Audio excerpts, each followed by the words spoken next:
The City of Edmonton has grown tremendously. We've seen about 100,000 person increase in our population since 2011.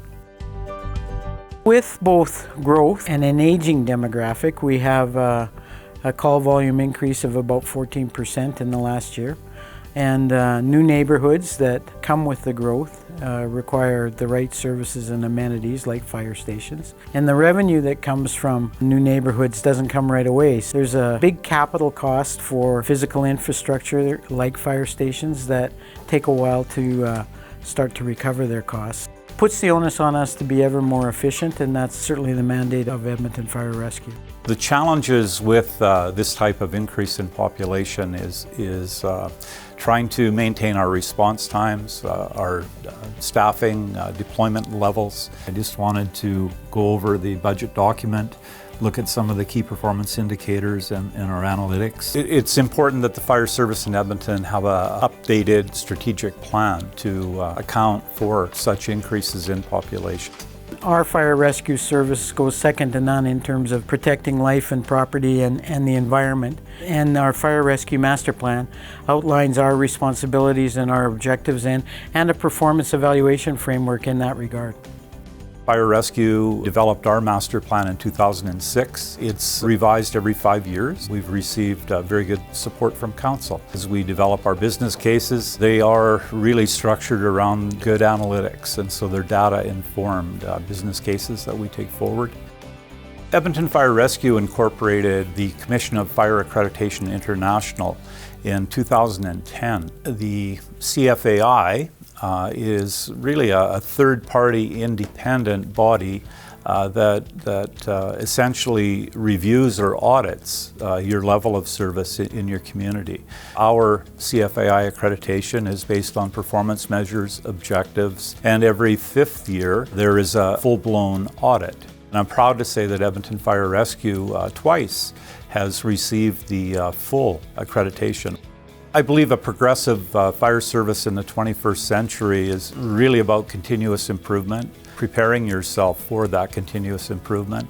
It certainly involves good strategic planning based on data-informed business cases and decisions. It's understanding your community, understanding the level of service needs that are out there, and preparing yourself for what's coming around the corner, knowing the trends.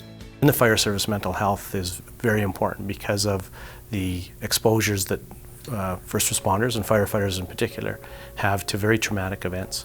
Edmonton Fire Rescue Services is being very proactive in addressing that issue. We work together, again, with our fire chief and with his administration. We formed a peer support task force which looked at the issues. Okay guys, so I just want to talk a little bit about our mental health program and the Road to Mental Readiness program that we're going to start trying to roll out. The mental health coordinator is going to coordinate all of our programs and assist our members as well. Kind of a go-to person that our members will have the faith to go and talk to. Mental health first aid is really giving our people the tools to be aware of the changes perhaps in a staff member and being able to help them and direct them and give them the support so that they can get the help that they need. There's over 300 of our members that have been trained in mental health first aid. As well, we're rolling out a Road to Mental Readiness program. An individual can, after completion of the training, be able to really do a self-analysis, whether you're sleeping properly, whether you're eating properly, perhaps you're drinking too much alcohol, and you can catch yourself and hopefully straighten your life out or redirect your habits. And as that continuum, if it continues to progress, there are parts where you go get some help. And it could be through a psychologist or a psychiatrist. We're just starting with these 2 programs, and for me, I feel that's the tip of the iceberg.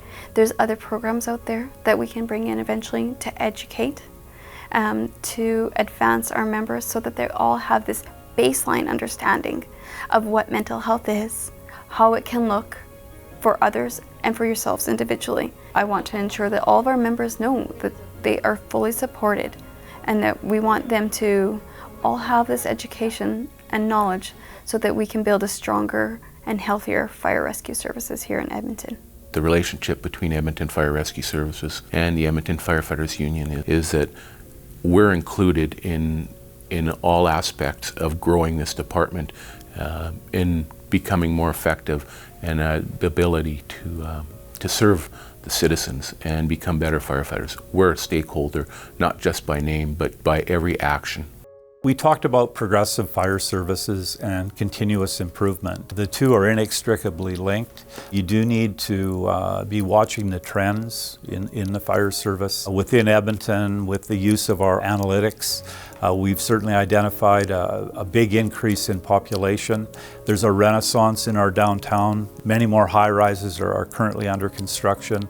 That's going to affect the way we deliver service. Weather-driven events are a significant concern. We're experiencing a big increase and change in the way weather affects our city, and we need to be prepared to respond to those changes.